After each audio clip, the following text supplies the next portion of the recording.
At almost 51 years old, Jose Canseco is still doing what he calls an addiction. The former Bash brother loves to play the game. He spent 3 days this week with the independent Pittsburg Diamonds. Fans and teammates were treated to a home run derby where balls flew out of City Park. Canseco's last big league game was in 2001, and even after 462 career home runs, he might be more remembered for authoring the book Juiced. In it, Canseco confessed to taking PEDs and said drugs were pervasive in the game. He outed several players as PED users.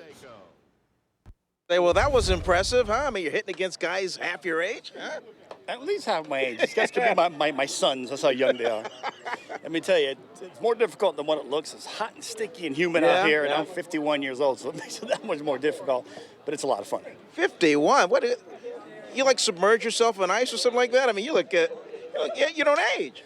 Yeah, I do age. Believe me, I feel it every time I wake up in the morning. But you try to stay in shape as much as possible.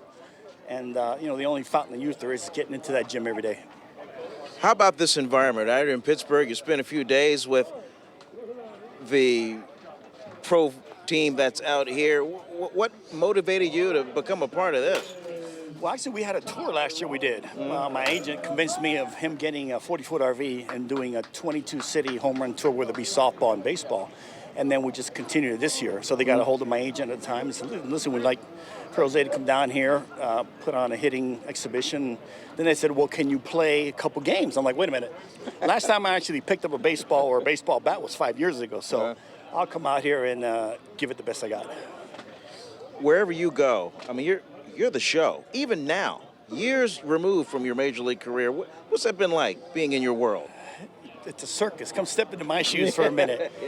Yeah, I always tell everyone, it's pretty exciting. I mean, I was a major league player for 17 years, and I love the game. I just love the atmosphere out here, and it gives me, coming out here gives me a great excuse to stay in shape. So I think they work hand in hand in a very positive way. And I can go back when I was covering you back in 1990 with the A's. It was almost always a polarizing presence, don't you think? It's kind of like a love-hate. Yeah. I think people expected so much out of me back then. When I didn't perform, I got booed, and of course, when I did perform, I was on top of the world. So I think it's very, very slippery surface you actually deal with when you become a superstar athlete. Isn't, in a funny way, do you feel kind of vindicated because you came up with that book and just about everything you said in it ended up being true? I'm glad that era is behind us. I'm glad that Major League Baseball today financially is so strong. Fans support it completely. The salary structure is just amazing for the players. And finally, the organizations are actually protecting the players and actually endorsing the players instead of fighting with the players and really having this strike issue loom over them constantly. So I'm just glad today that the game is clean. It's the best game in the world. Any regrets on the book? Of course, you have regrets over some certain things you do in the past, and you're not perfect. Right. You're going to make mistakes, but as of today, I'm just glad I'm here. I'm healthy, and I'm enjoying the game. You came back not too long ago for the A's reunion. You came out of center field. Did you get like little goosebumps on you because it was obviously a deafening noise.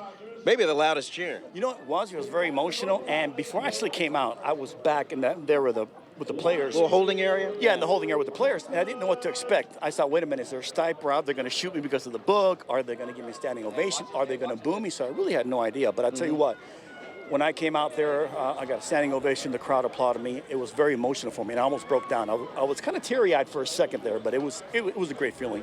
You're really going to fly back home, jump in the pool for a full workout, and then go to the gym? Absolutely. Holy smokes. People who know me know I think baseball is my addiction. I think part of, presenting yourself to the game or having a good,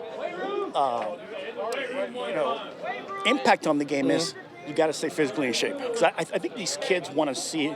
Obviously, they would love to have seen when you're on your peak performance. But I'm 51 right now. I'm going to try to bridge that gap and play the game as much as possible and show the kids kind of like a glimpse of what I used to be. See, folks at home, there's a reason why he got this bod and why he maintains it. Hey, thanks so much, man. Thank you, guys. Appreciate it.